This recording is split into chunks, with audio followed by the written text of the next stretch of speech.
सवाल, अगर किसी को ख्वाबों और डरावनी चीजों से खौफ आए तो क्या पढ़ना चाहिए?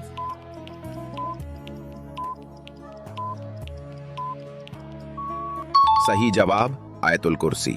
अगर बीमारी लंबे अरसे तक ठीक ना हो तो कौन सा कलमा पढ़ना चाहिए?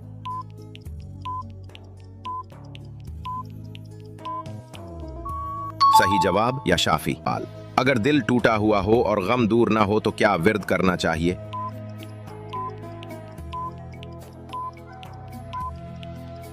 सही जवाब सूरत दुहा। अगर जिंदगी में बार बार रुकावटें और मुश्किलात आएं तो कौन सा वजीफा करें?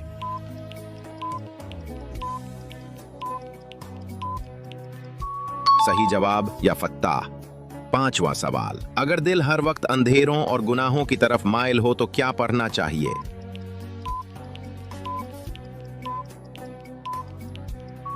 सही जवाब